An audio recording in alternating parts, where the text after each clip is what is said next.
Hello everybody, we're going to call this part Things with Engines Updates. I'm in the 2006 Tundra. Here's the current mileage as of July 24th, 2020. 463,508. Still have the persistent tire pressure light. Haven't had a need to get it to the tire shop, so it's no big deal. No check engine light right at the moment. Sometimes it's on, sometimes it's off. So, other than that, haven't had any problems. AC is working well. As far as I know, it's the original AC compressor in charge. I don't recall ever having the AC worked on since I've been driving it. And that's been since 30,000 miles in 2009. Well, let's crawl under the old 81 Silverado.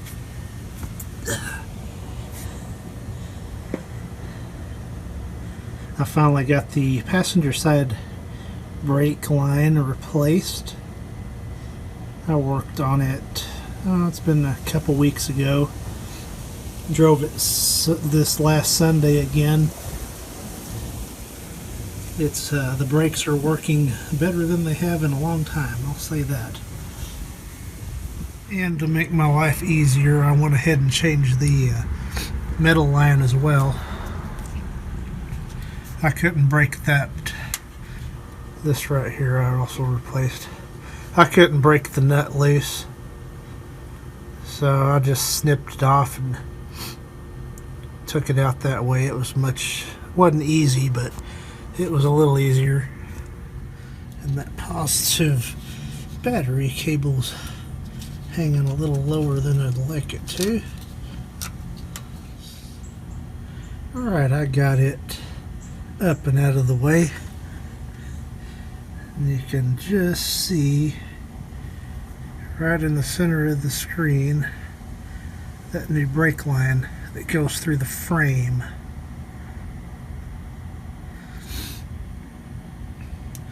So I fixed that because I got to get a safety inspection before I can register this truck. So I don't think it would have passed like it was driving.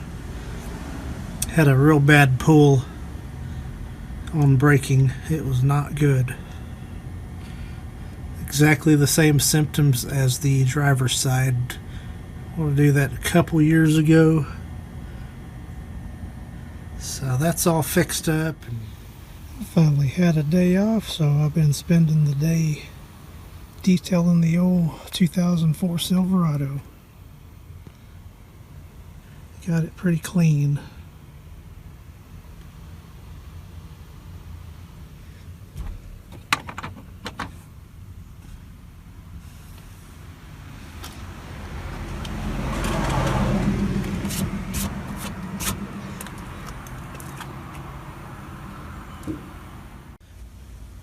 And I finally repaired the return line on the blower, the Homelite blower. This is the original hose here.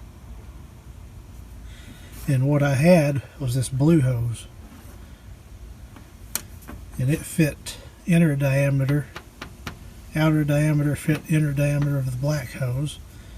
This goes down into the tank, and it fits the diameter of the hole in the tank. It was just one of those things. I had to fix it, and I used what I had on hand, and it seems to have made a good repair. Get the old blower over here.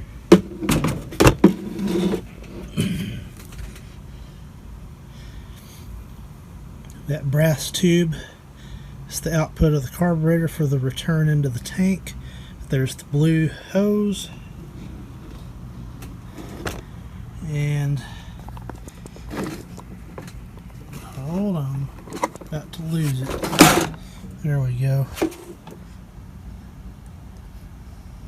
That made a pretty decent seal. I don't have gas getting into the air filter anymore and flooding it out. So that's a good thing. And I'm not dripping gas all over everything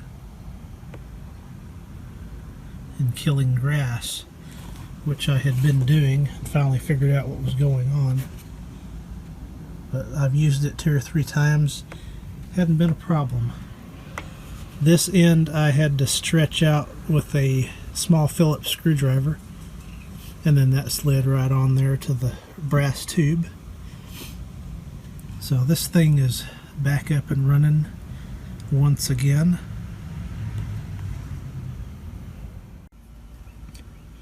You may remember this setup from a previous video where I had these two connected. This is actually the one off the 93 Echo PE2400 Edger. This was the vent line, and the little filter or whatever you call it on top broke off. So what I did is this,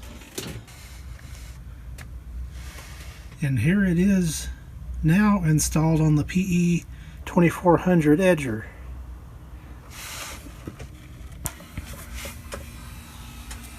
Like on the GT225L, it's got this kind of vent set up.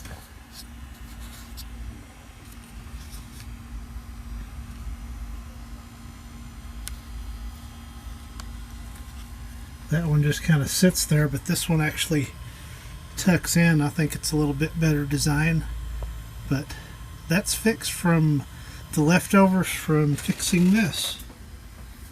So that's why I don't ever throw anything away, because I've always found something else to fix with extra parts I've taken out of something else. I don't know how long that's going to work, but for now it's working fine.